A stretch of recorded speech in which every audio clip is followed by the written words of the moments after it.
നാരായണ നാരായണ. ഓം. ശ്രീമദ്ഭാഗവത മഹാപുരാണം ദശമസ്കന്ധം 89-ാമത്തെ അധ്യായം പറയണു. സരസ്വതി നദീ തീരത്ത് അനവധി മഹർഷിമാരൊക്കെ കൂടിയിട്ട് ഒരു വലിയ യാഗം ചെയ്യാണ്. അവിടെ ത്രിമൂർത്തികളിൽ സാത്വിക ഭാവം ആർക്കാണ് കൂടുതൽ എന്ന ഒരു ചർച്ച വന്നു. അപ്പം അതിന് ഋഷിമാരിൽ മുഖ്യനായിട്ടുള്ള ഭൃഗു മഹർഷിയാണ് ചുമതലപ്പെടുത്തിയത് എല്ലാവരും കൂടിയിട്ട്. അങ്ങനെ ഭൃഗു ബ്രഹ്മാവിൻ്റെ പുത്രൻ, വിഷ്ണുവിൻ്റെ അംശം, ശിവഭക്തൻ, പലതരത്തിൽപ്പെട്ടതായിട്ടുള്ള ഭാർഗവ ഗോത്രത്തിൻ്റെ സ്ഥാപകൻ, ആദ്യത്തെ പ്രജാപതിമാരിൽ ഒരാൾ,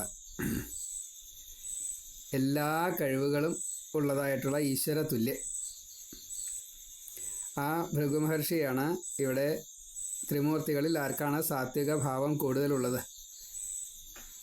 ലക്ഷ്മിയുടെ അച്ഛനാണ്. അപ്പം അത്രയും കൂടുതൽ പ്രാധാന്യമുണ്ട്. ഭൃഗു ഈ ആവശ്യത്തെ അംഗീകരിച്ചു. നേരെ അതറിയാൻ വേണ്ടിയിട്ട് സത്യലോകത്തിലെത്തി അച്ഛൻ്റെ അടുത്ത് ബ്രഹ്മലോകത്തിൽ. ബ്രഹ്മാവ് അവിടെ ചെന്നപ്പോൾ കേമായിട്ട് സ്വീകരിക്കലാണ്, മകനെ സ്വീകരിക്കുന്ന കൂട്ടത്തിൽ. പക്ഷേ ബ്രഹ്മാവിനെ ഭൃഗു മഹർഷി തൊഴുതില്ല അത്രേ. അത് എന്തുകൊണ്ടെന്ന് ചോദിക്കരുത്, കാരണം പരീക്ഷയാണ്. ഭൃഗുവിനറിയാം അച്ഛനെ തൊഴണം, ഗുരുവാണ്, അപ്പോൾ തൊഴണം. ത്രിമൂർത്തികളിൽ ഒരാളാണ്. ജ്ഞാനത്തിൻ്റെ ഉറവിടം സ്വതേ ഈ പ്രപഞ്ചത്തിലേക്ക് എത്തിച്ചത് ബ്രഹ്മാവാണ്. അപ്പോൾ എല്ലാ അർത്ഥത്തിലും ബ്രഹ്മാവിനെ തൊഴണം. പക്ഷെ ഇവിടെ തൊഴുതില്ല, പരീക്ഷയാണ്, അതുകൊണ്ടാണ്. അപ്പോൾ ബ്രഹ്മാവ് കോപിച്ചു. ഏതായാലും കോപം അടക്കി ഒന്നും ചെയ്തില്ല. ഭൃഗു ഒന്നും പറയാതെ കണ്ട് അവിടുന്ന് പോവുകയും ചെയ്തു. കൈലാസത്തിലെത്തി. അപ്പോൾ പരമശിവൻ ഭൃഗു വരുന്ന കണ്ടപ്പോൾ സഹോദര സ്ഥാനത്താണ് വരിക. ബ്രഹ്മാവിൻ്റെ പുത്രനായിട്ട് മഹാദേവനും ജനിച്ചിട്ടുണ്ട്, കുമാരോ നീലലോഹിത. അപ്പോൾ സഹോദരനാണ്. ആലിംഗനം ചെയ്ത് സ്വീകരിക്കാമെന്ന് വിചാരിച്ചിട്ട് അടുത്ത് ചെന്നപ്പോൾ സ്വഭാവം മാറി ഭൃഗുവിൻ്റെ. ത്രിമൂർത്തികൾ ഒരാളാണ്, സംഹാരകാരകനാണ്, പാർവതിയുടെ പതിയാണ്. രക്ഷക എന്നുള്ള നിലയ്ക്കും സർവേശ്വരി എന്നുള്ള നിലയ്ക്കും പാർവതിക്ക് സ്ഥാനം കൂടുതലുണ്ട്. ആ പാർവതിയുടെ പതിയാണ്. അപ്പോൾ മഹാദേവനെ തൊഴണം, അതേപോലെ മഹാദേവനെ നമസ്കരിക്കണം, ഒക്കെ വേണം. അതൊന്നും ഉണ്ടായില്ല. ഭൃഗു കണക്കാക്കി ഇതും സാത്വിക ഭാവമല്ല. അപ്പം അതുകൊണ്ട് അവിടുന്ന് പോയി. അപ്പോഴേക്കും മഹാദേവൻ അവഗണിച്ചു എന്നൊരു തോന്നലുണ്ടായതുകൊണ്ട് തൃശ്ശൂരെടുത്തു വധിക്കാനായിട്ട്. അപ്പോഴേക്കും പാർവതി വന്ന് തടുത്തു. അരുതേ, അത് ഭൃഗു മഹർഷിയാണ്, ആയിക്കോട്ടെ, അത് സാരില്ല എന്ന് ശൂലം പിൻവലിച്ചു. ഭൃഗു അവിടുന്ന് പോയി നേരെ വൈകുണ്ഠത്തിലെത്തി. അപ്പോൾ ലക്ഷ്മിയുടെ മടിത്തട്ടിൽ തല വെച്ചിങ്ങനെ കിടന്നുറങ്ങുന്നുണ്ട് മഹാവിഷ്ണു. പാലകനാണ്, ഉറങ്ങാൻ പാടില്ല, യോഗനിദ്രയിലാണ്. കാല് ഭൂമിദേവി മടിയിൽ വെച്ചിട്ട് തലോടി കൊടുക്കുന്നുണ്ട്. തുളസി ദേവി അവിടെ ഉണ്ട്.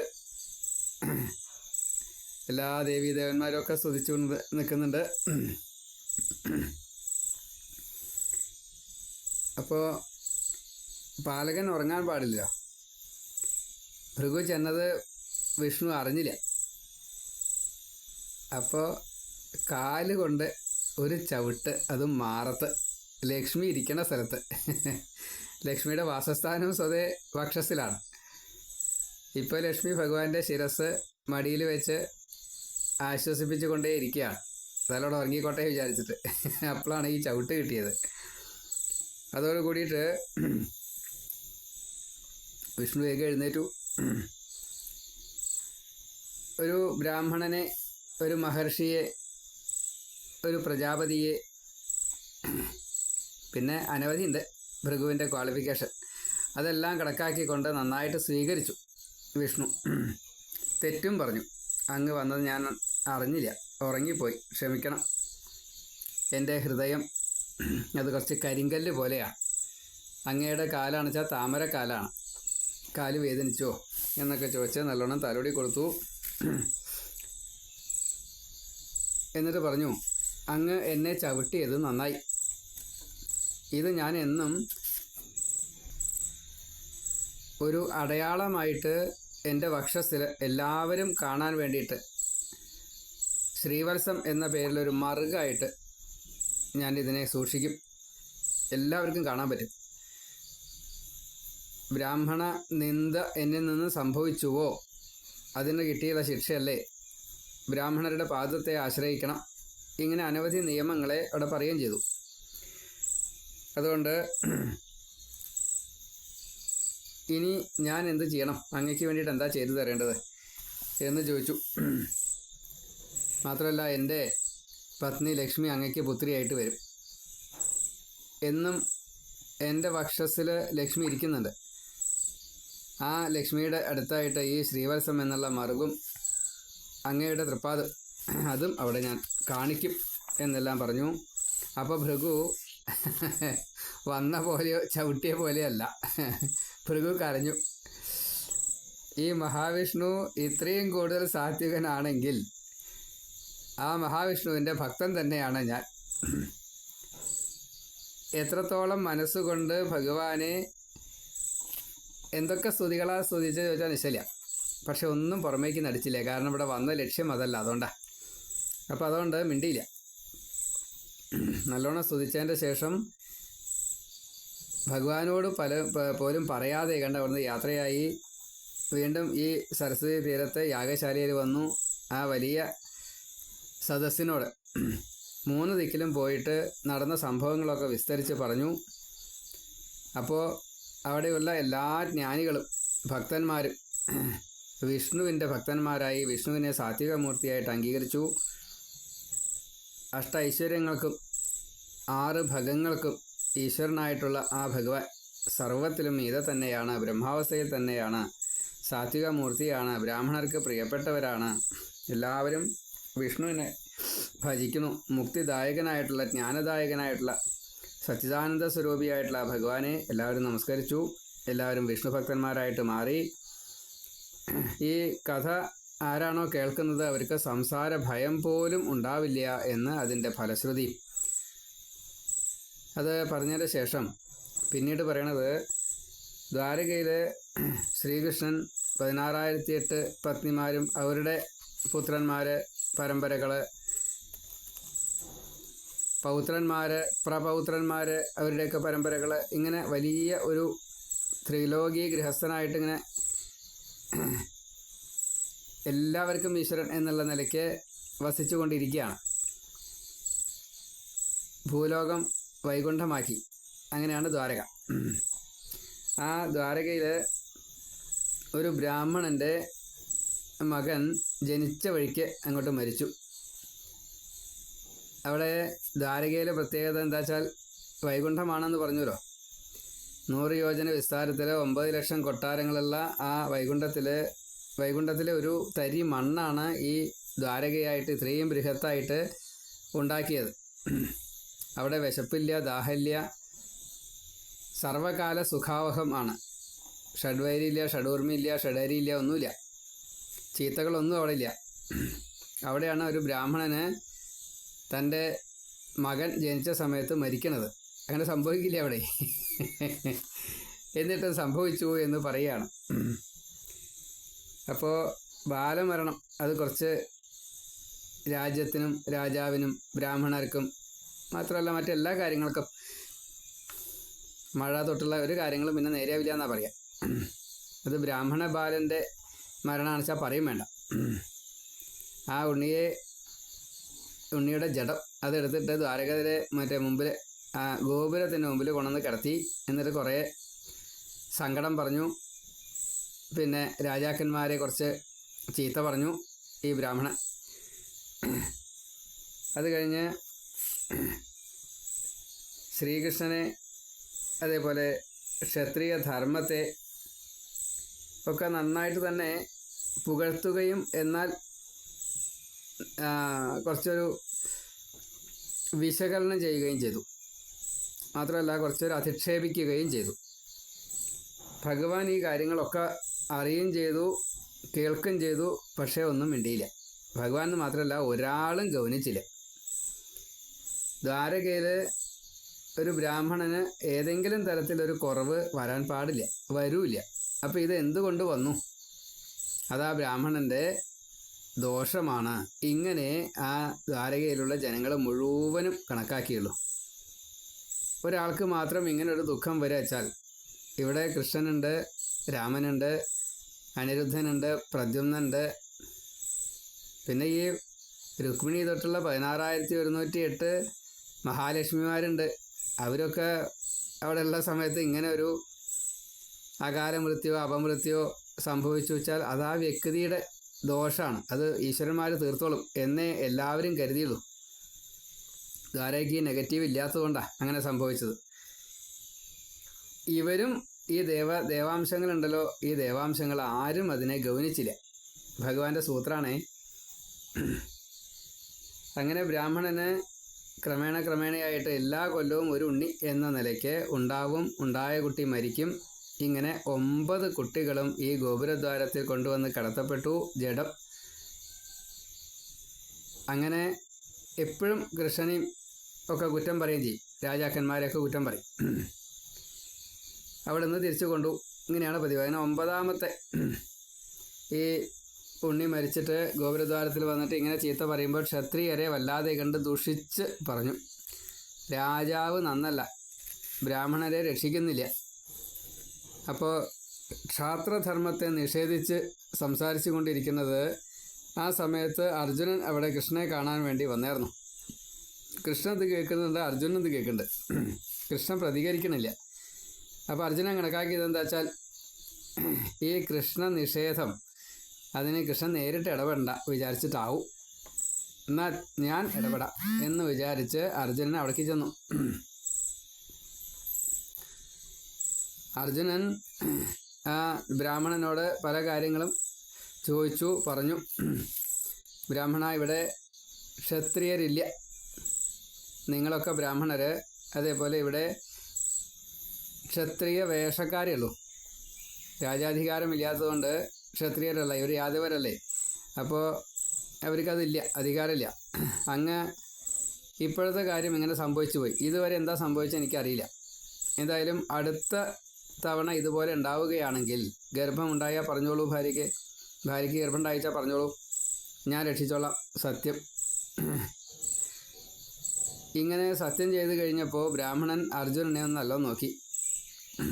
അങ്ങ് ആരാ ചോദിച്ചു. ബ്രാഹ്മണൻ ഇത് ചോദിച്ചോട് കൂടിയിട്ട് അർജുനൻ്റെ ഭാവം മാറി. എന്നെ അറിയില്ലേ ചോദിച്ചു. ഇല്ല,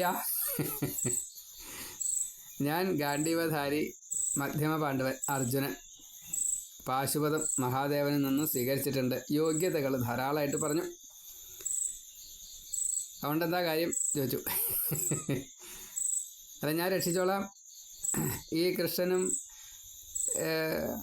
രാമനും പ്രദ്യുമ്നും അനിരുദ്ധനും ഒക്കെ ഇവിടെ ഉണ്ട്. അവർക്ക് രക്ഷിക്കാൻ പറ്റാത്തത് അങ്ങ് എങ്ങനെയാണ് രക്ഷിക്കുക?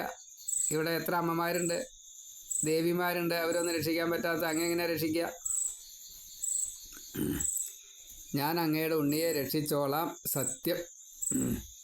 ഇല്ലെങ്കിലോ തീയെ ചാടി മരിക്കും, സത്യം സത്യം സത്യം. ഇത് അർജുനൻ സത്യം ചെയ്ത് കഴിഞ്ഞപ്പോൾ ബ്രാഹ്മണൻ മനസ്സില്ലാ മനസ്സോടെ അവിടുന്ന് യാത്രയായി. പക്ഷേ കുറച്ച് ദിവസം കഴിഞ്ഞപ്പോൾ ബ്രാഹ്മണൻ്റെ ഭാര്യ ഗർഭിണിയായി. അപ്പോൾ ആശാഹി പരമം. എന്തായാലും ദുഃഖായാലും വേണ്ടിയ സുഖായാലും വേണ്ടില്ല, എങ്ങനെയായാലും ജീവിതാശ ദുരത്തെയാ. അതല്ലെങ്കിൽ വീണ്ടും വീണ്ടും പല ആഗ്രഹങ്ങൾ നമുക്കിങ്ങനെ വന്നുകൊണ്ടേയിരിക്കും. അവിടെ മോഹം വന്നു. അപ്പോൾ വീണ്ടും അർജുനനോട് വിവരം പറയണമെന്ന് പറഞ്ഞിരുന്നു. അർജുനനോട് വിവരം എന്ന് പറഞ്ഞു. ഇങ്ങനെ ഇതാ ഭാര്യ ഗർഭിണിയായിട്ട്. ആയിക്കോട്ടെ, കുഴപ്പമില്ല, 9 മാസം ആവട്ടെ, 9.5 മാസം ആവട്ടെ, പ്രസവിക്കാറാവട്ടെ എന്നെല്ലാം പറഞ്ഞുകൊണ്ട് അർജുനൻ ബ്രാഹ്മണനെ നല്ലോണം സന്തോഷിപ്പിച്ചു. ഈ പ്രസവ സമയം അടുത്തു കഴിഞ്ഞപ്പോൾ ബ്രാഹ്മണൻ അർജുനനെ ചെന്ന് കണ്ടു. കൃഷ്ണനോട് പറയാതെ കണ്ട് ദ്വാരകയിൽ ഒരു ബ്രാഹ്മണ ഗൃഹത്തിൽ അർജുനൻ വന്നു. കുളിച്ച് ശിവനെ ഭജിച്ച് പ്രത്യേകമായിട്ട് ചില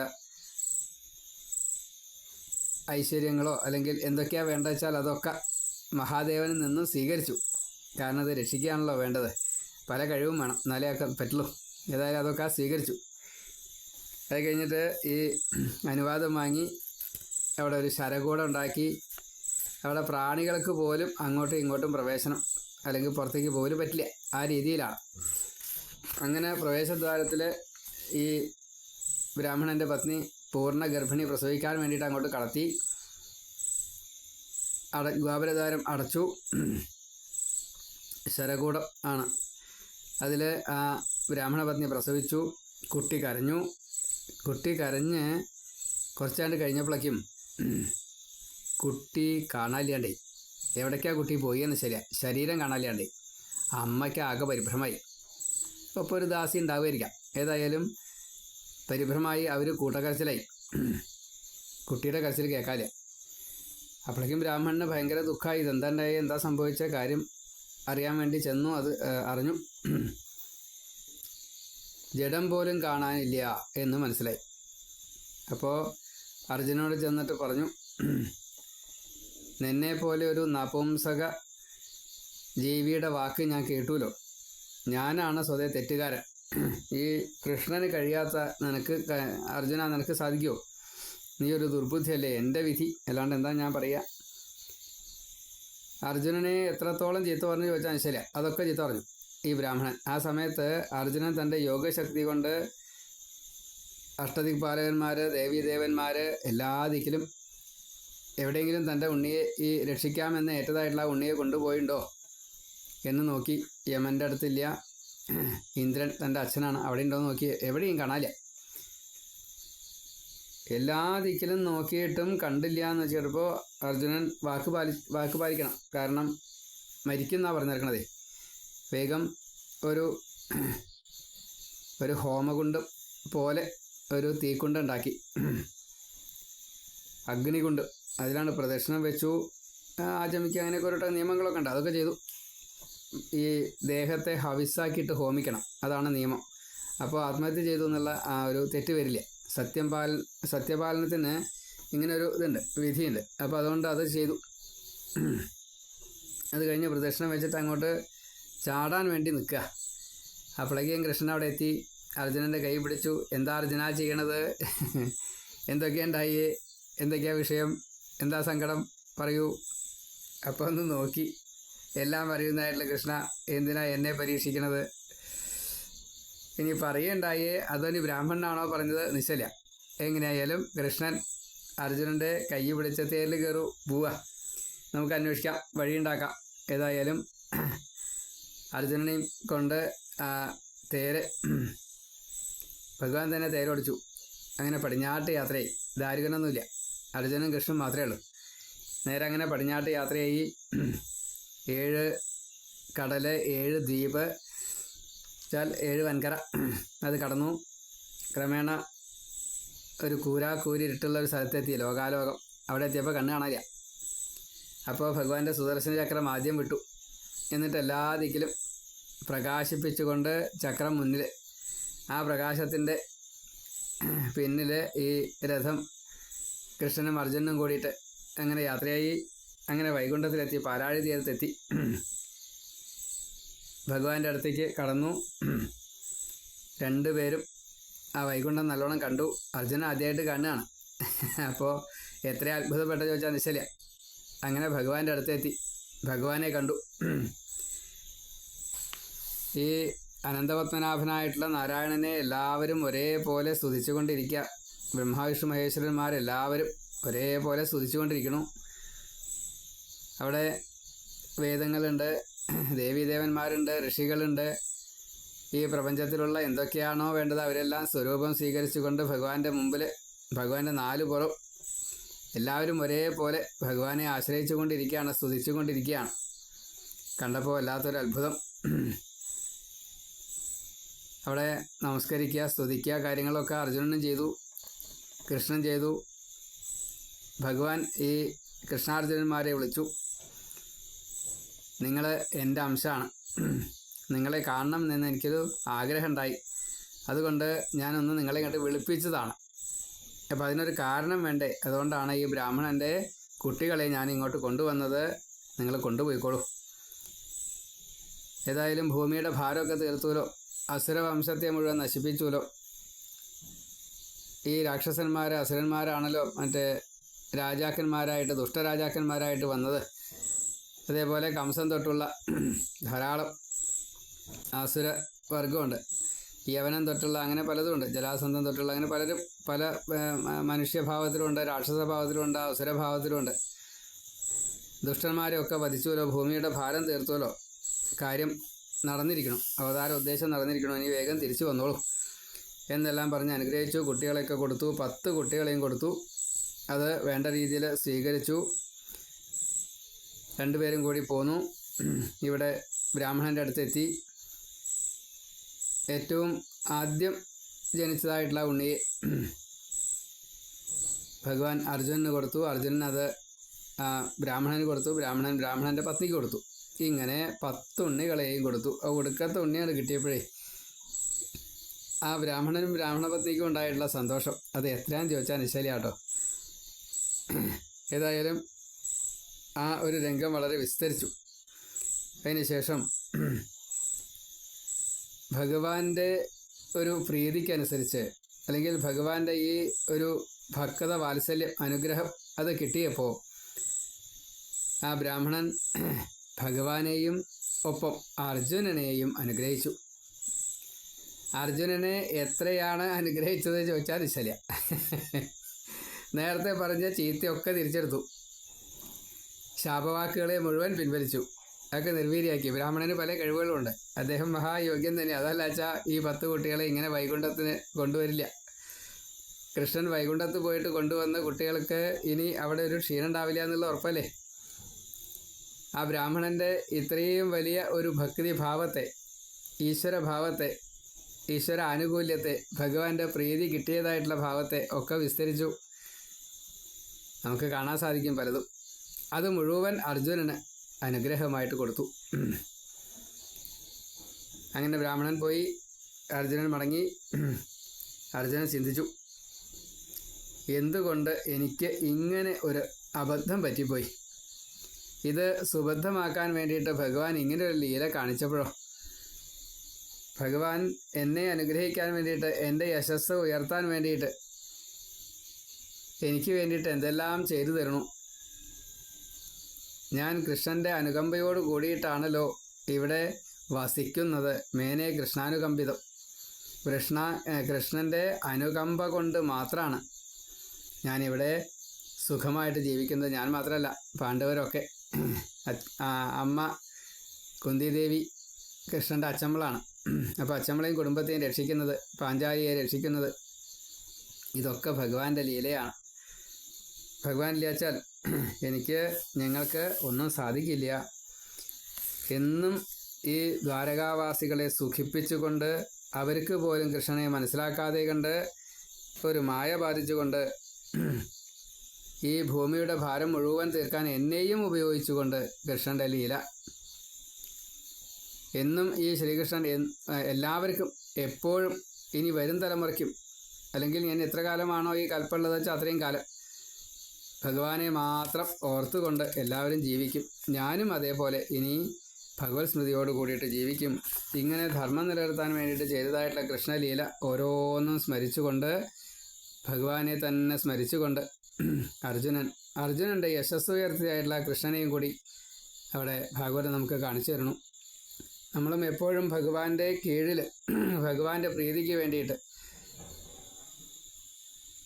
ഭഗവാൻ നിയോഗിച്ചതായിട്ടുള്ള ചട്ടുകമായിട്ട് ഈ ലോകത്തിന് എന്തൊക്കെയാണോ ചെയ്യേണ്ടത് അത് മുഴുവൻ ചെയ്യിച്ചു. ഗീത ഉപദേശിച്ചുകൊണ്ടാണല്ലോ യുദ്ധം കൂടി ചെയ്യിച്ചത്. അങ്ങനെയുള്ള ഭഗവാന്റെയും നരനാരായണന്മാരുടെ, അർജുനൻ്റെയും ഈ രുക്മിണ്യാദികളുടെ സകല എല്ലാ ദേവീദേവന്മാരുടെയും അനുഗ്രഹം നമുക്കും എന്നും ഉണ്ടാകുമാറാകട്ടെ എന്ന് പ്രാർത്ഥിക്കുന്നു. സന്താനഗോപാലം എന്ന ഈ കഥ അതിബൃഹത്താണ്. അതിൻ്റെ പുണ്യം എത്രയാ ചോദിച്ചാൽ അറിയില്ല. സന്താനഗോപാലകൃഷ്ണനെ ആരാണോ സ്മരിക്കുന്നത് അവർക്ക് എന്നും എല്ലാവിധ ഐശ്വര്യങ്ങളും ഉണ്ടാവും എന്നാണ് പറയുക. അപ്പോൾ സന്താന ലബ്ധിക്ക് വേണ്ടിയിട്ട് ആ മന്ത്രം ദേവകീസുത ഗോവിന്ദ വാസുദേവ ജഗൽപതേ ദേഹിമേ തനയം കൃഷ്ണ ത്വാമഹം ശരണം ഗത. അതേപോലെ സന്താനഗോപാലത്തിലെ കൃഷ്ണനെ പൂജ ചെയ്യുന്ന സമയത്ത് ധ്യാന ശ്ലോകം വിജയേന യുതോ രഥസ്ഥിത പ്രസമാനീയ സമുദ്രമധ്യത പ്രദദൻ തനയാൻ ദ്വിജന്മനെ സ്മരണീയോ വസുദേവനന്ദന എന്നാണ് ആ സന്താനഗോപാലത്തിലെ കൃഷ്ണനെ സ്മരിക്കാറ്. അതേപോലെ കൃഷ്ണനോട് നമ്മൾ നമ്മുടെ വിജയത്തിന് വേണ്ടിയിട്ട് പ്രാർത്ഥിക്കാറുണ്ട്. ഓം ക്ലീം കൃഷ്ണ കൃഷ്ണ മഹായോഗിൻ ഭക്താനാം അഭയങ്കര ഗോവിന്ദ പരമാനന്ദ സർവം മേ വശമാനയ. ഓം ക്ലീം കൃഷ്ണായ ഗോവിന്ദായ ഗോപീജനവല്ലഭായ സ്വാഹ. ഇങ്ങനെയൊക്കെ പ്രാർത്ഥിച്ചു കഴിഞ്ഞാൽ എല്ലാം കൃഷ്ണൻ തരുന്നതാണ്. ഓം ക്ലീം കൃഷ്ണ കൃഷ്ണ ഹരേ കൃഷ്ണ സർവജ്ഞത്വം പ്രസീദമേ രമാരമണ വിശ്വേശ വിദ്യാമാശു പ്രയച്ഛമേ. വിദ്യാഗോപാല മന്ത്രം. ശ്രീകൃഷ്ണനെ ആശ്രയിക്കുന്നവർക്ക് വിദ്യ ആയാലും പുത്രനെ ആയാലും സമ്പാദ്യമായാലും എന്തൊക്കെയാണോ വേണ്ടത് അത് മുഴുവൻ ഭഗവാൻ അറിഞ്ഞു തരും എന്നാണ്. എല്ലാം നമ്മുടെ വശത്താക്കി തരും. അങ്ങനെയുള്ള ഭഗവാനെ ആശ്രയിച്ചുകൊണ്ട് ആ സന്താനഗോപാലകൃഷ്ണൻ നമ്മളെ അനുഗ്രഹിക്കുമാറാകട്ടെ. ഈ കഥ ഇഷ്ടപ്പെട്ടുവെങ്കിൽ എല്ലാവർക്കുമായിട്ട് ഷെയർ ചെയ്യുക. സർവത്ര ഗോവിന്ദ നാമസങ്കീർത്തനം. ഗോവിന്ദ ഗോവിന്ദ നാരായണ നാരായണ.